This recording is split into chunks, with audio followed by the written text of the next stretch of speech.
Ó, pessoal, domingo, né? Vai dormir? Não faça isso não, gente. 23 horas, ainda dá tempo. Você vai dormir por quê? Olha, você passou um final de semana maravilhoso com sua família, eu tenho certeza. Passeou, saiu com as crianças, com a sua esposa ou seu esposo, né? Com seus pais ou sogros e sogras, né? Passeou bastante. Chegou em casa, relaxou, comeu aquela pizza maravilhosa, brincou com os meninos, tudo bem? Agora vamos ficar bem informados, afinal de contas nós vamos começar a semana, uma semana que eu lhe desejo antecipadamente que seja recheada de paz e luz para você e para toda a sua família e para os seus negócios, que Deus abençoe a todos, né? Mas ir dormir sem se deliciar de um cafezinho com leite e com boas informações, aí você já estaria saindo, você já estaria perdidas.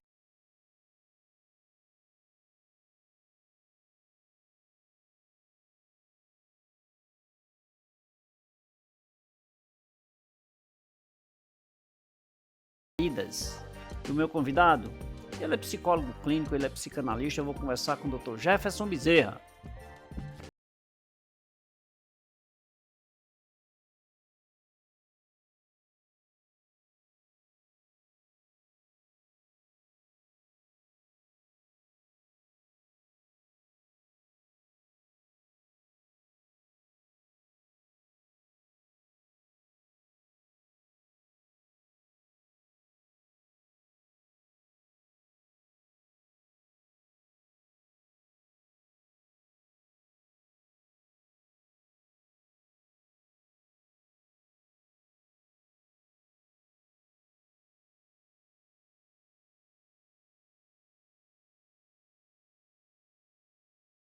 Muito obrigado aí por você aceitar vir tomar um cafezinho comigo, é motivo assim de alegria.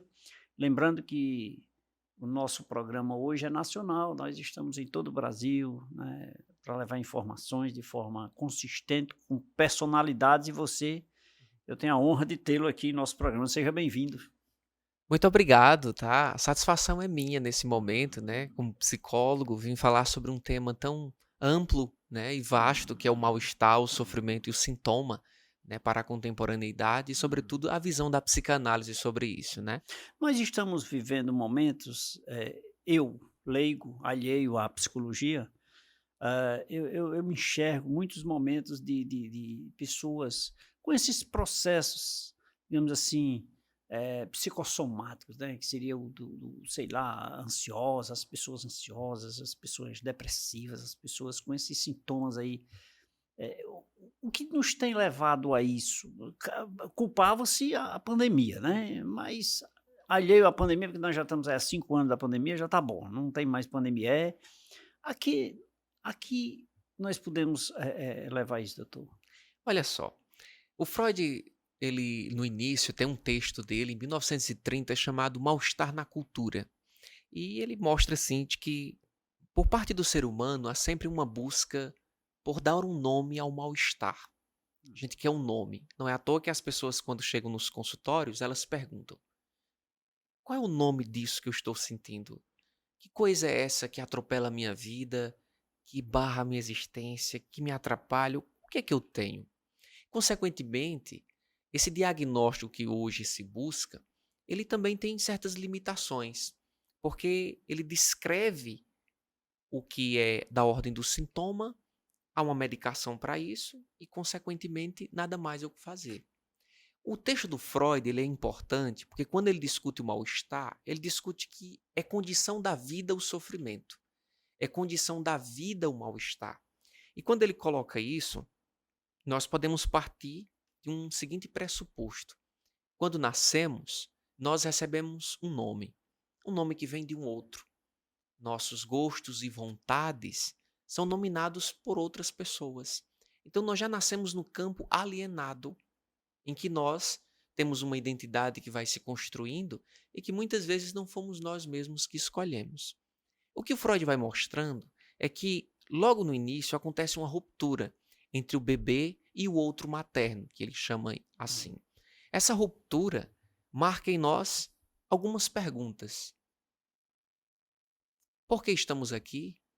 De onde viemos e para onde vamos? Para Freud, essas perguntas marcam uma impossibilidade de uma resposta. Isso em nós já gera um mal-estar desde o início da vida, porque nós não conseguimos responder essas perguntas.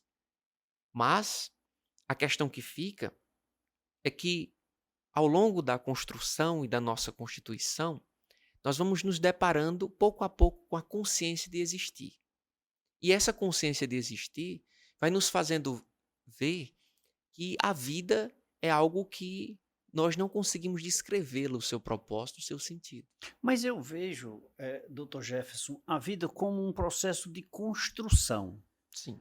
Sabe-se, lógico, que dentro do processo religioso, você falando aí, eu até me lembrando aqui que tem só fazendo um paralelozinho aí, a Igreja Católica batiza uma criança ao nascer, lá ali jovem, garotinho ainda, um ano até, garoto, pessoa sem consciência, sem nome, sem decisão, sem poder de decisão ali. Sim.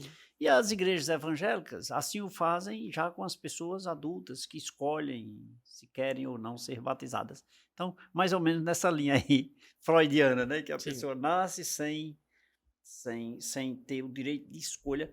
Mas a vida da gente é uma construção. Quando eu nasci, eu também não sabia o que eu queria ser, que caminho eu queria percorrer, que batalhas eu queria vencer. As coisas acontecem e, consequentemente, eu as enfrentarei. E eu estarei inserido nela. Daí, eu precisava ser intitulado por alguém que assim o fizesse. Então, essa tese do Freud, me perdoe, eu não sou psicólogo, nem posso aqui contestar, mas não teria, assim, uma certa falta de sentido? O psicólogo responde. Olha só, o que ele quis nos mostrar é de que qual é a grande questão? É que nós nascemos com uma marca estrutural do desamparo, porque nós não escolhemos, a verdade é essa, não escolhemos viver, né? E uma vez que estamos vivendo, também não queremos morrer e temos que morrer. Então, o que ele vai percebendo é de que a fonte do mal-estar, ela é basicamente originada de 3 fontes, que ele coloca isso, né? De que o corpo, que ao nascer já caminha para a morte, a relação com os outros, o vínculo com os outros e as forças externas que ele nomina como a natureza, que nós não temos controle sobre isso. E ele descreve que uma das piores formas de mal-estar é o vínculo com os outros. Porque já na nossa Constituição, ela nos atravessa com a marca de que isso que ele coloca, de que nós não escolhemos. Então, se nós não escolhemos, consequentemente, nós vamos vivendo e pouco a pouco vamos vivendo uma vida alienada. Nós vamos construindo uma identidade que muitas vezes não foram as nossas escolhas e decisões. Daí o mal-estar? Daí também o mal-estar, né? E o que ele vai assim nos mostrando é que o que é mal-estar, né? É algo que não está, algo que não está. Então, para ele, o mal-estar é justamente a condição de você estar vivendo algo que você não está ali. Então, por isso, a alienação. Então, desde o início, nós passamos por esse processo. Agora, o que é importante a gente pensar é de que o Freud ele teve a capacidade de ouvir o sintoma. Por exemplo, as pacientes histéricas que ele atendia, que eram justamente pessoas que padeciam de sintomas corporais, né? E o Freud conseguiu ouvir o sintoma, e esse sintoma apontava para algum conflito da ordem da insatisfação diante da posição da vida, diante de alguma coisa que isso apontava para a forma como a pessoa vivia. Então, o sintoma para o Freud, ele tem um sentido a ser encontrado na história de vida dessa pessoa. Diferentemente das correntes hoje psiquiátricas, que eu poderia dizer assim, que ao invés de buscar historicizar esse sintoma só serve para ser medicado. E o Freud ele teve uma outra sacada em relação ao sintoma. Foi do que esse sintoma aponta para a vida dessa pessoa. E aí, a neurastenia, por exemplo, que era um cansaço extraordinário que a pessoa apresentava no corpo, Ele ouviu muitas vezes pessoas que padeciam e diziam assim no consultório, né? É, sobre queixas constantes de dores na coluna. E aí você procurava a causa etiológica da doença e não encontrava. Mas aí quando a pessoa falava dela, ela dizia assim: doutor, me parece que eu carrego um mundo nas costas. Né? E isso acabava somatizando no corpo. Então esse sintoma para Freud, ele está sempre apontando para algo da forma como nós vivemos. E o que é importante nós pensarmos sobre isso? É de que, enquanto para as correntes contemporâneas o transtorno tem a ver com desordem, e se existe uma desordem, é porque existe um normal. A linha tênue para Freud do que é normal e do que não é, quando se trata de ser humano, não existe. Porque o que seria um ser humano normal? O que seria um ser em perfeito estado de bem-estar?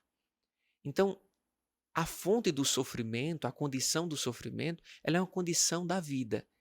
Agora, o que E acontece? ela pode estar bem ou não Ou estar. não, exatamente, exatamente. E aí, por exemplo, hoje a gente vê isso, o paciente alcoolista. Mas quando a gente dá um nome para isso, nós não resolvemos nada. Porque o que a gente precisa fazer? É o que está por trás desse alcoolismo dessa pessoa? O que está por trás dessas dores de cabeça constantes? O que está por trás desse surto? E a gente vê um esfacelamento hoje de calar com o diagnóstico. A gente recebe um nome, isso é ansiedade, isso é depressão, e é como se ficasse algo em círculo. E a clínica psicanalítica, ela vai num caminho contrário. O que é a depressão para você? Né? O que é a ansiedade para você? E quando a pessoa começa a falar, é o que está por trás desse sintoma que nos é importante. É muito profundo, né? Não é verdade? É muito profundo, porque nós precisamos fazer uma análise muito, digamos assim, muito delicada e, diga-se de passagem, cada indivíduo tem suas peculiaridades. Cada ser é um ser, né? E Freud não tinha o que fazer para estudar tudo isso, né? Não é interessante? É uma coisa assim que eu vejo, assim, outro ponto importante quando ele coloca isso, é porque enquanto a psicanálise ela é uma teórica e ao mesmo tempo uma praxis, porque é teoria e prática, o Freud ele é da lógica do singular. Então você não vê Freud descrevendo uma técnica, você vê Freud tendo casos clínicos. E cada caso do Freud é um caso particular, que não pode ser mensurado a nível de englobar um todo. Freud é da lógica do singular. O que é que cada caso apresenta, o que é que isso diz da história de vida da pessoa. Então, quando ele coloca isso, ele também coloca um outro ponto de reflexão nesse livro dele, né, que é o mal-estar na cultura. Ele vai dizer o seguinte: se então o mal-estar é uma condição de existir, então a felicidade é um problema. Por qual motivo? Porque o que é que seria felicidade?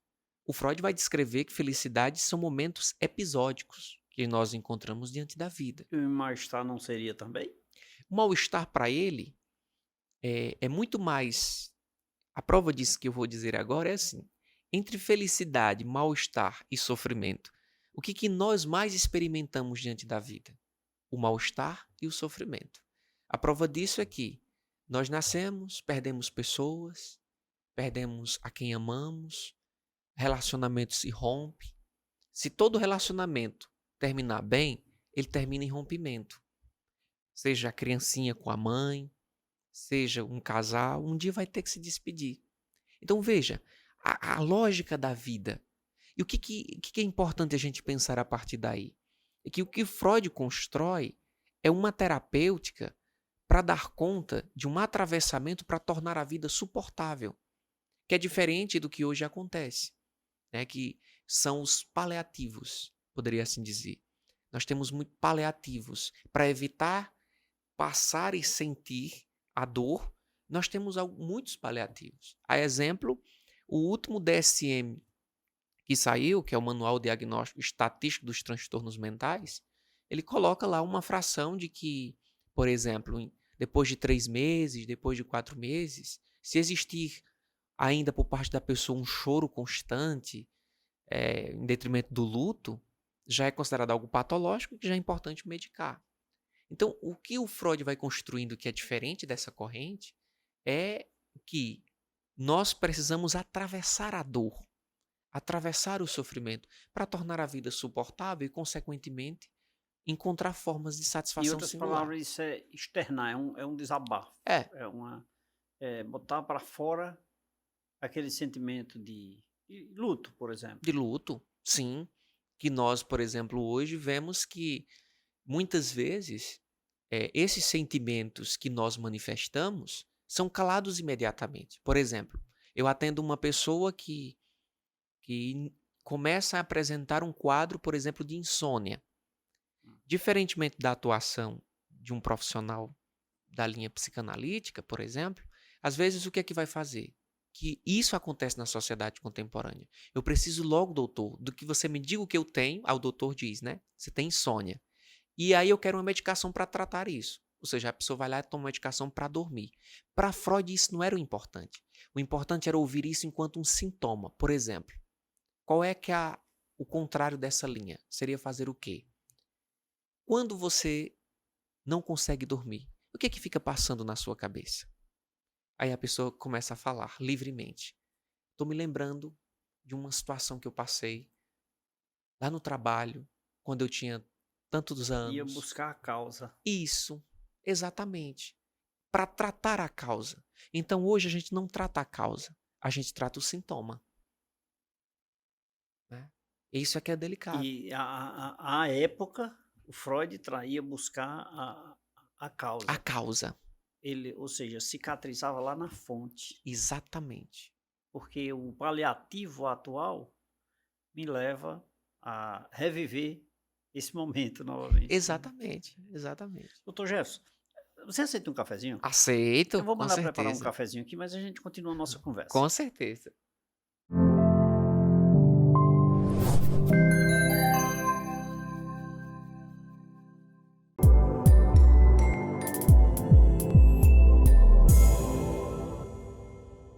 Produção, obrigado pelo cafezinho aqui, doutor Jefferson. É nada mais justo, né, do que nos deliciarmos desse cafezinho, né? Sim, com certeza. Por favor, por Muito gentileza. obrigado. Gente, olha, o tema eu acho extremamente relevante, rico nesse momento, mal-estar, sofrimento e sintomas contemporâneos para a psicanálise e possíveis saídas, né, com o nosso convidado, o psicólogo, Dr. Jefferson Bezerra, aqui no programa Café com Leite. Quer conhecer um pouco mais? Não vá dormir, não se delicie de um cafezinho, fique na nossa companhia, porque o nosso intervalo é rápido, daqui a pouquinho a gente volta.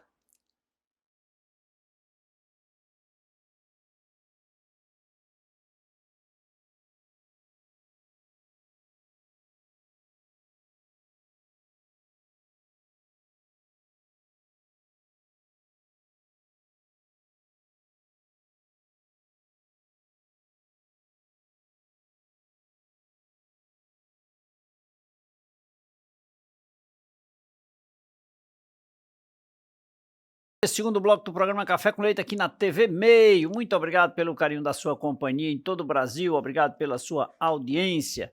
Nosso convidado de hoje é o psicólogo e psicanalista Dr. Jefferson Bezerra, falando sobre mal-estar, sofrimento e sintomas contemporâneos para a psicanálise e possíveis saídas. Temos?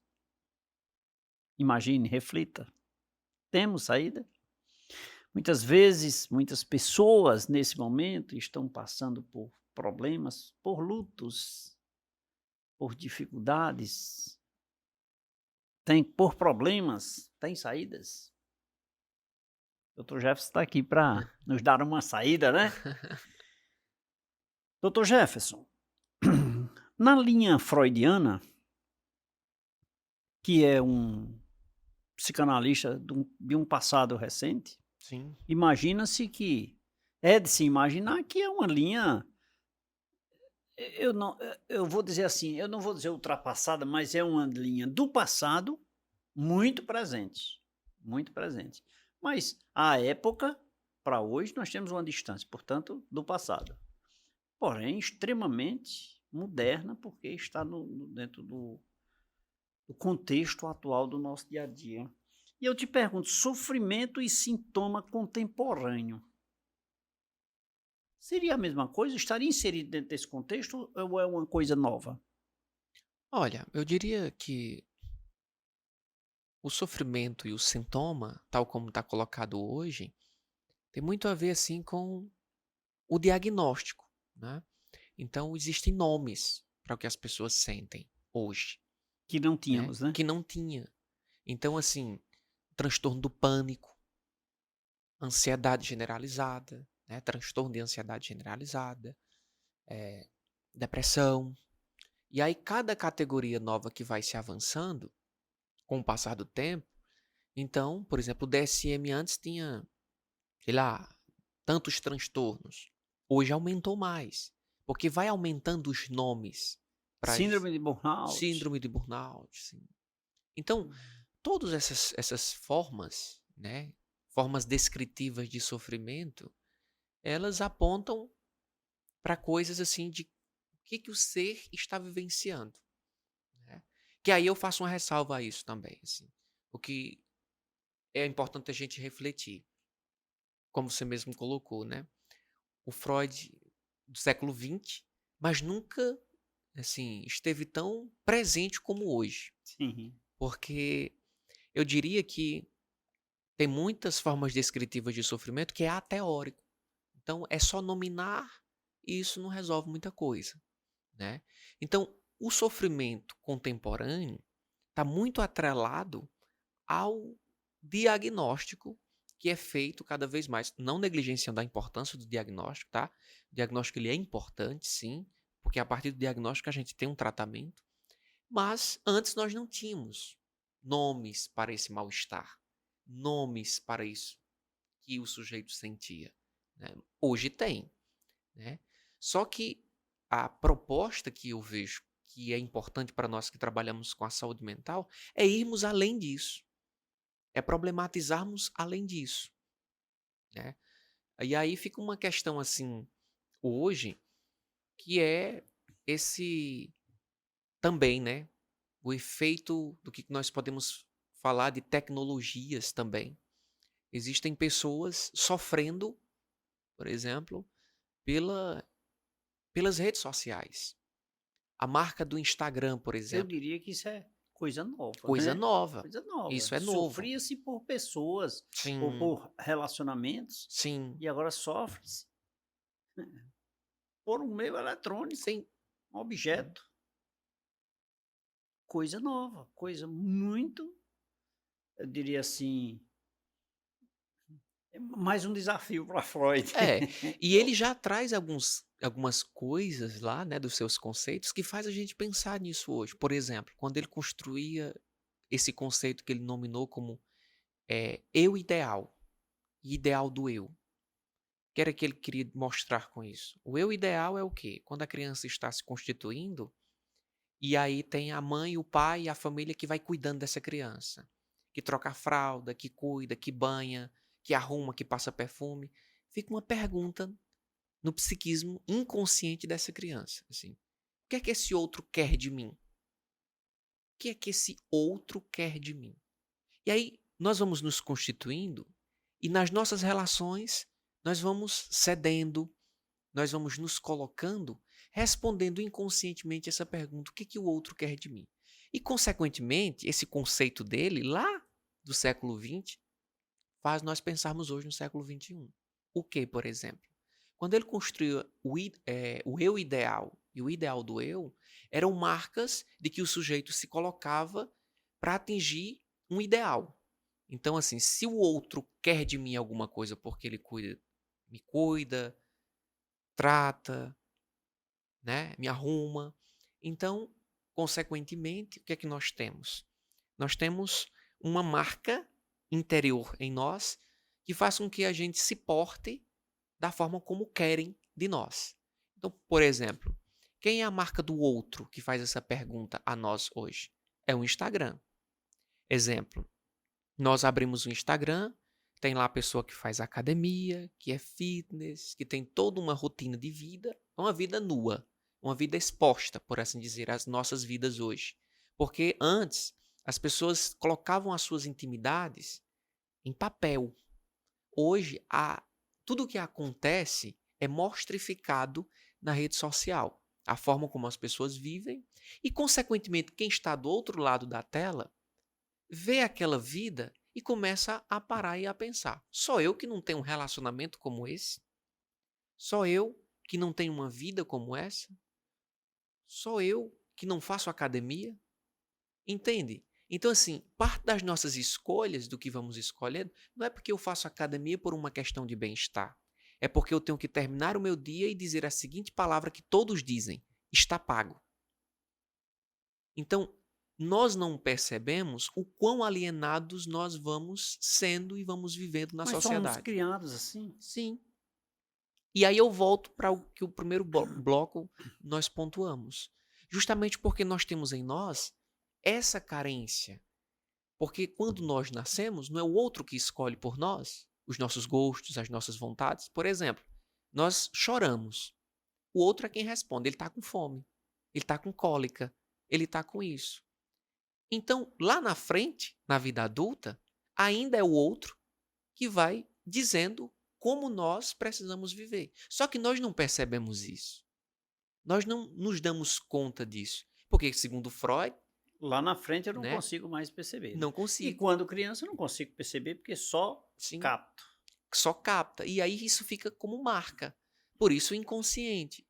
Porque essas marcas, elas não são esquecidas. Elas continuam lá São adormecidas. e agem em nossas vidas.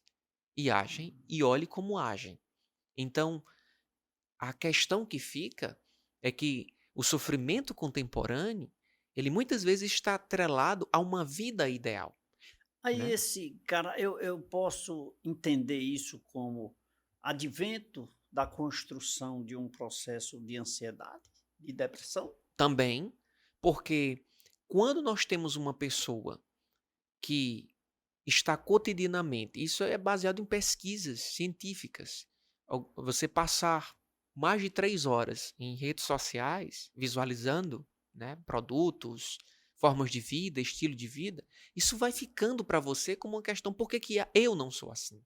Por que que eu não tenho uma vida como essa? Então, o que isso vai gerando no organismo? Um possível estado de humor de polo depressivo, um possível mal-estar no campo da ansiedade, que aponta para algo do futuro. Eu queria ter uma vida assim também. E eu não posso, e não tenho. Então, as formas comparativas que nós vamos nos colocando vai nos fazendo adoecer, vai nos fazendo sofrer. E aí que fica uma questão: você tem que fazer isso? Você tem que viver como todos vivem? Mas eu posso vencer isso? Eu posso superar tudo isso? Eu diria que sim, né? Mas eu diria que o que acontece é que nós estamos tendo cada vez menos, pouco tempo para refletir isso. É porque, veja só, você falando aí, eu me reportando aqui na minha mente, é o seguinte: eu tenho uma vida, um relacionamento social, onde eu fui construído desta forma, consequentemente, para mim, isso é o normal. Se muitas vezes a gente diz assim que o filho é o espelho do pai, né? Quando o pai comete coisas erradas, o filho, consequentemente, a tendência é fazer o mesmo, porque ele acha que aquilo é normal. Isso não veja quão profundo é isso, né? Porque eu estou tentando me encontrar aqui na conversa, porque eu vim do nada, absorvendo informações de que é para ser assim, não é que eu sou assim, é que é para ser assim. Sim, E quando eu me encontro, que eu já tenho capacidade de discernimento de fazer à minha maneira, eu já passo a ser um agente induzidor do próximo e cumprimento. Aí vem o social, vem a vida, vem os relacionamentos, vem o todo, o meio onde eu estou. O que é certo, o que é errado. Não se gera dúvidas? sim. Então, será que isso aqui é errado ou é certo? Entendi a reflexão do Freud. Uhum. Entendi, tá certo. Eu sou induzido por terceiros. Eu sou induzido desde o nascimento. Sou induzido por terceiros. Mas eu não posso mudar isso. Por que eu estou lhe provocando isso? No quesito de que, se eu enxergo que eu não sou assim e assim eu continuo, aí eu entro nessa linha depressiva, nessas linhas. Vem esses problemas, digamos assim, esses transtornos, não é isso? Eu diria, né, tem um outro teórico para responder isso, né, que é o Davi Le Breton. Tem um livro dele chamado Desaparecer de Si, uma tentação contemporânea. E o que é o desaparecer de si que ele pontua lá? É a vontade de sumir, que muitas pessoas hoje apresentam. Muitas vezes o suicídio, por exemplo, quando ele entra na vida de alguém, não é porque a pessoa está procurando a morte, mas é uma vontade de sumir. As caminhadas, muitas vezes no final de tarde, não é porque eu quero fazer caminhada. Às vezes é porque eu quero sumir da minha identidade daquele momento. Então, essa vontade de sumir é também um outro sintoma da sociedade contemporânea.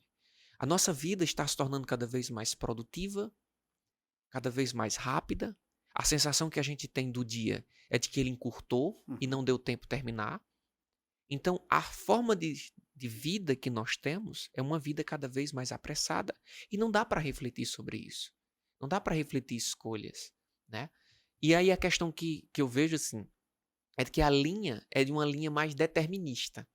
É por isso que você está colocando isso, e eu estou identificando isso na sua fala. Que você vê que a perspectiva dele é de uma linha assim, mais determinista. Então, isso determina você. Só que, qual é o ponto de saída? Por isso que ele chamou de análise, né? Então, o que seria uma análise? Seria justamente um processo em que você, com a sua análise, você faz uma subversão disso. Então, alguém que faz análise é alguém até que adoece menos. E até organicamente falando. Porque, veja, parte de nossos sintomas sociais contemporâneos de adoecimento parte do campo emocional de como estamos. Pessoas que têm uma vida emocional, digamos que perturbada, é consequentemente uma pessoa que adoece mais no campo fisiológico. Então, qual é o ponto hoje que nós podemos refletir sobre isso? É de que a vida em si, as pessoas, nós estamos cada vez mais vivendo e não temos tempo nem para pensar. Por que as pessoas sonham menos hoje? Você não vê pessoas dizendo que sonham mais. É verdade. Porque sonhar implica relaxar. Para você sonhar, você tem que estar em um sono muito bem tranquilo para que você possa ficar naquele estado de sonho. Nós não temos sonhos relaxantes. As pessoas acordam com a sensação de não terem dormido. Então, nós vamos se tornando cada vez mais cansados e vamos à procura de um nome para isso. E aí nós recebemos lá um diagnóstico. Só que, se nós não mudarmos as causas, nós continuaremos a sofrer das consequências. As causas é que são importantes. E tem um preço, né? E tem um Das preço. consequências. Eu diria que essa análise mais voltada para esse tema, ela é um pouco mais, ela vai muito mais além, né? É muito mais profunda esse tema, partindo do princípio que nós somos, digamos assim, um mundo. Cada um é um mundo, né? Cada um tem uma linha, tem um mundo sobre si, com pensamentos, com ideais, com objetivos, com formatação de construção de futuro, de perspectivas. Legal, tema muito interessante. Vamos tomar mais um cafezinho? Vamos sim. Produção, prepara mais um cafezinho aqui para o meu convidado, Dr. Jefferson Bezerra, ele que é psicanalista e psicólogo clínico aqui no programa Café com Leite.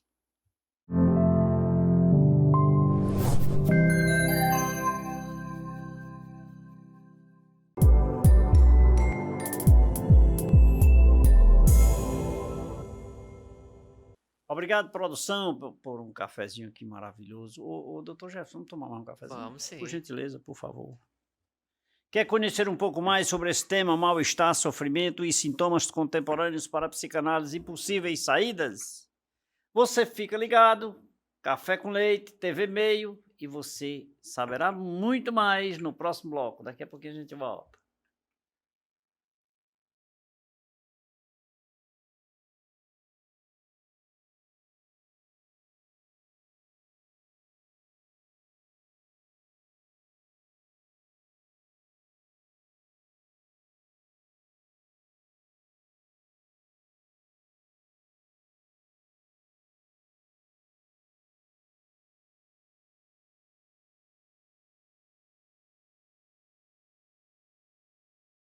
Volta nesse terceiro bloco do programa Café com Leite aqui na TV Meio de Teresina, para todo o Brasil.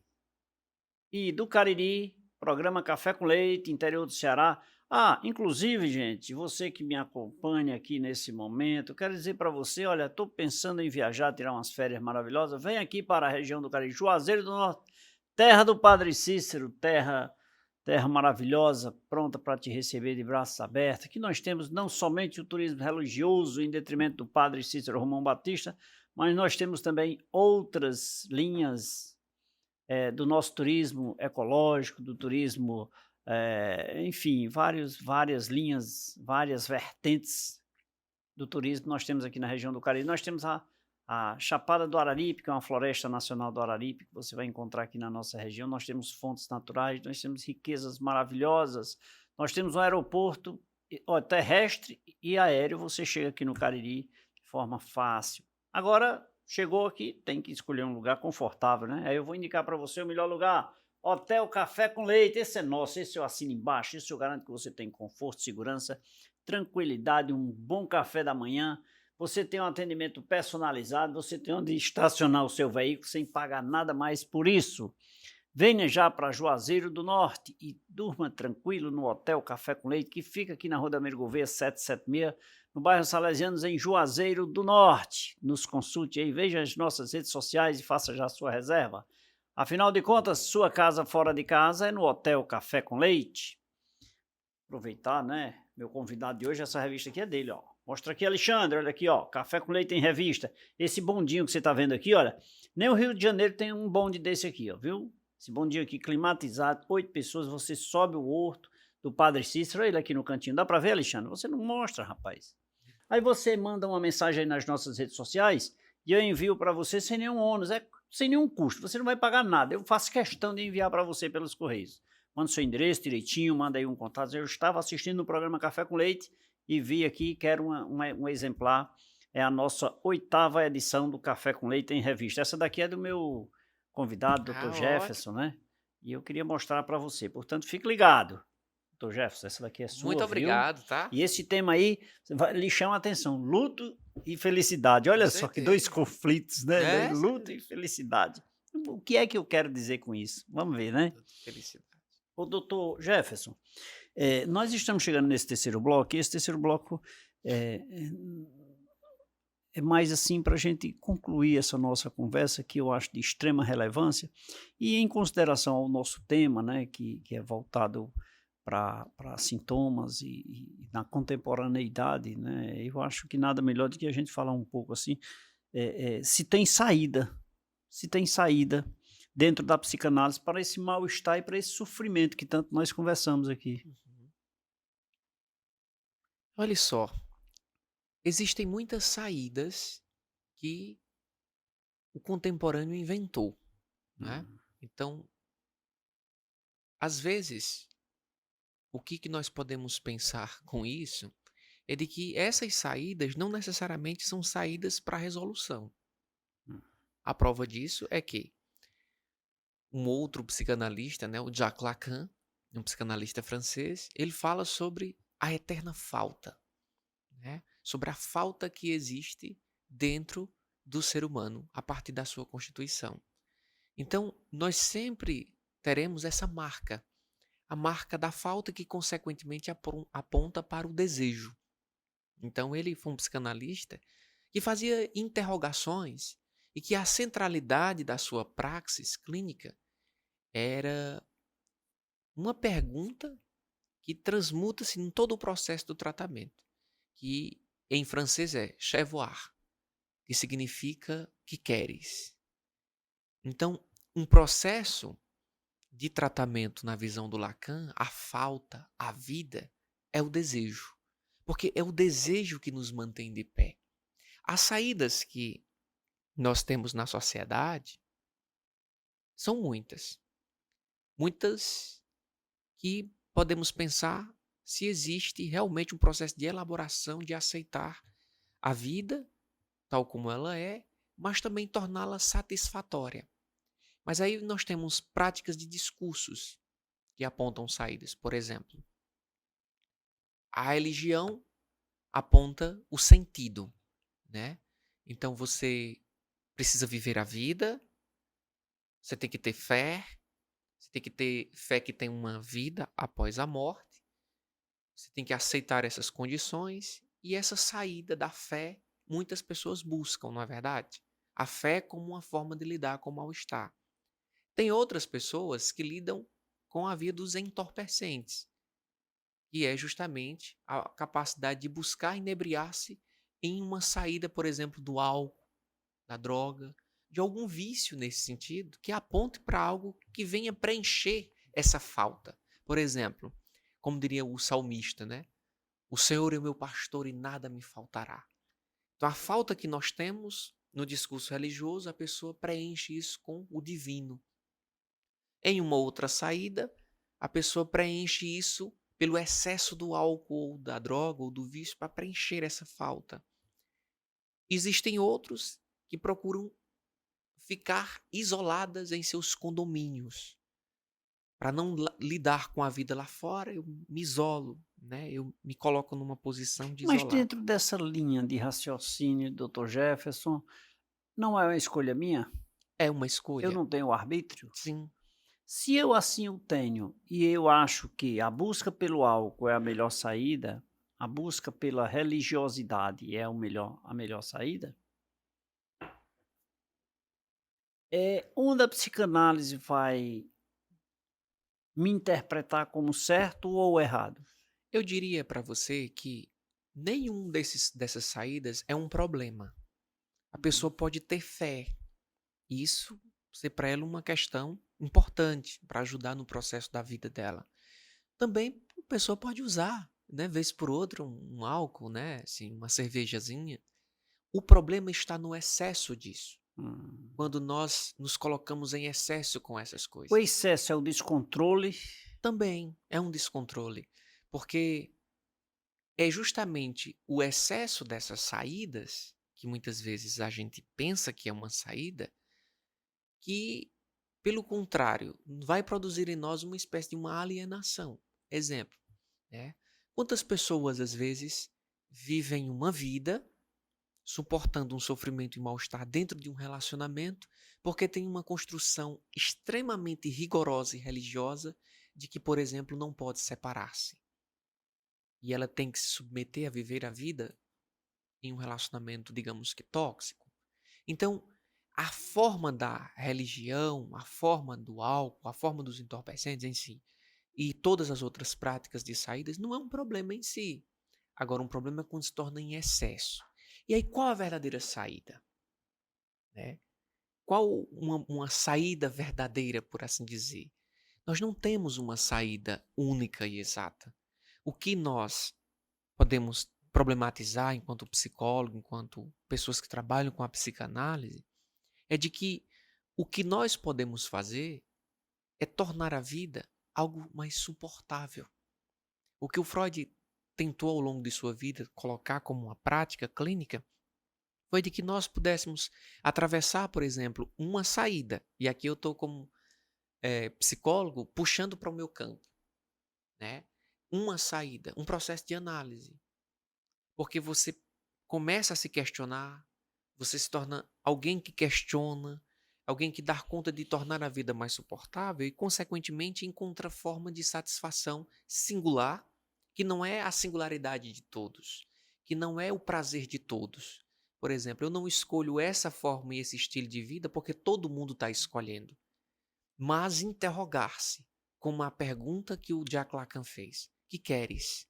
E não é tão fácil de responder. Se eu perguntasse para qualquer um que está aí hoje em casa: que queres? O que você quer? Nós não conseguimos responder exatamente. E às vezes até respondemos. Mas será mesmo se aquilo que queremos, aquilo que desejamos, é de fato nosso? Ou é uma construção que nós temos que foi construído pelos outros?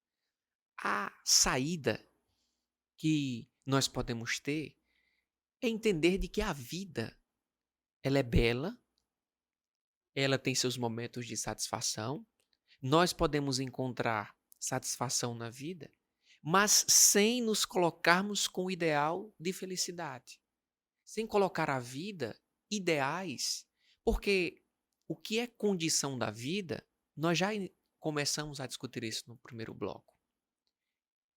Exemplo, nós somos de repente atormentados por um câncer, ou na gente, ou em algum familiar. De repente a gente é atormentado por um luto, por alguma coisa que vem nos afligir. E aí como a gente pode dizer que a gente pode ter uma vida feliz? Eu acho que a gente pode ter uma vida, consequentemente, mais prazerosa, suportável e singular. O que o Freud quis nos mostrar é de que nós possamos, diante da vida, escrever a nossa própria história. Inclusive, quando ele chegou no final da vida, já consciente de sua morte, ele disse isso: eu estou muito feliz e satisfeito.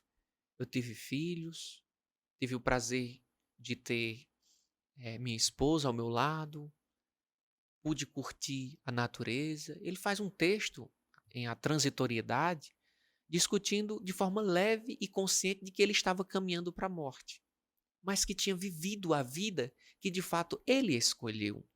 Porque não existe pior tormento do que viver uma vida escolhida. Do que chegar com seus 50, 60 anos e pensar de que... E eu escuto isso na clínica. Pessoas com seus 64, 65 anos e dizem: eu escolhi e vivi essa profissão, esse casamento, essa forma de vida, porque eu fui vivendo, escolheram, queriam que eu fizesse isso, queriam que eu escolhesse isso e acabei me submetendo, não percebi que a vida passou e hoje estou aqui. Tem saída ainda? Tem. Porque eu acho que o que marca a idade de uma pessoa não é a cronologia, mas é a capacidade de amar, de desejar e de viver. E essa espontaneidade nós podemos encontrar em qualquer ser humano, desde que nós possamos buscar. E nosso ofício de psicólogo, de psicanalista, é buscar o que há mais de singular nessa vida dessa pessoa. E não tirar, muitas vezes, os seus sintomas. Porque esse sintoma de ansiedade, muitas vezes, aponta para uma insatisfação no trabalho que a pessoa está. Por que eu vou tirar? Então, por que eu vou tirar a depressão dessa pessoa se muitas vezes a depressão dessa pessoa corresponde, por exemplo, a um processo natural e normal de que ela está acabando de atravessar um processo, por exemplo, de traição? Então, o problema hoje, veja, é que a sociedade está preocupada com a urgência imediata de tirar o sofrimento e o mal-estar. E nós estamos para ouvir o que é que esse mal-estar aponta para a forma como eu vivo, como eu realizo, como eu penso. E aí uma análise interroga muitas coisas. Por que eu tenho que viver assim? Por que eu tenho que escolher isso? Por que eu tenho que escolher essa forma de vida? Exemplo, você é um jovem adolescente que está na escola no ensino médio. É colocado para ele que ali ele vai ter que escolher a vida dele. Ele está no momento do Enem, ele tem que escolher a vida, ele vai ter que escolher um curso, vai ter que. Pressão, É né? pressão. E de outros aspectos, todo mundo vive pressão de alguma coisa. Se você tem uma empresa, você sofre a pressão de que você tem que corresponder a dados, você tem que corresponder a estatística. Então, veja, o imperativo, nós sofremos de muitos imperativos. Eu tenho que, ao final do dia, ter estudado tanto e tanto conteúdo para conseguir ter o futuro.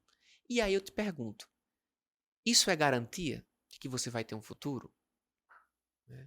É se questionar, É se né? questionar, é arte se questionar. É.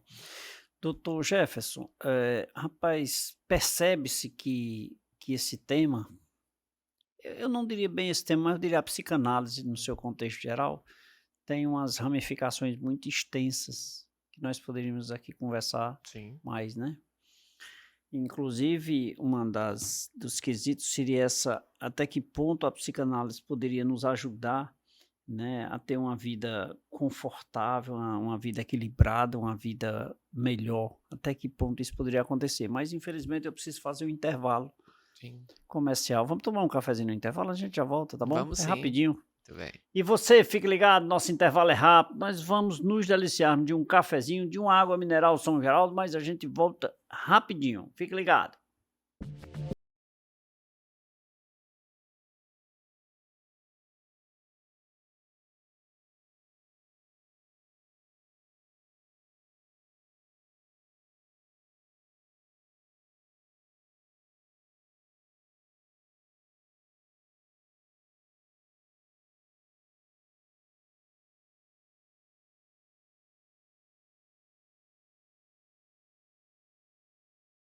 Eu já me deliciei de um cafezinho, eu já bebi uma água aqui com o meu convidado, o psicólogo e psicanalista, Dr. Jefferson Bezerra, mas agora nós chegamos ao final do programa. Dr. Jefferson, eu quero lhe agradecer por esse momento. Eu tenho certeza que nós atingimos o nosso objetivo, que é deixar as pessoas que nos acompanharam até agora dormir bem, refletindo, Sim. né? Eu acho que esse momento de deixar a reflexão foi bem colocado, foi bem pontuado. Eu quero te agradecer por esse momento e dizer que volto mais vezes aqui, vamos tomar mais café, vamos conversar mais, vamos levar mais informações para o nosso público. Muito obrigado, doutor. A gratidão é minha, tá certo? Eu que agradeço a vocês, o público que estava em casa ouvindo, né? E a melhor coisa que nós podemos deixar aqui hoje é a reflexão, né? Pensar, Sim. refletir. Eu acho que se a gente consegue atingir isso, nós já atingimos o nosso objetivo. Com Verdade. certeza, e assim nós fizemos, né? Sim. Muito obrigado mais uma vez. Muito obrigado. E a você que nos acompanhou até agora, obrigado pelo carinho da sua companhia, obrigado pela sua audiência. É sempre muito bom dizer para você, olha, agora sim, vai descansar, uma boa semana, uma semana de paz e luz para você, para sua família, para os seus colaboradores, para as pessoas que lhe acompanham, para você que é trabalhador, enfim, para você que nos acompanhou até agora, muito obrigado. Beijo a todos.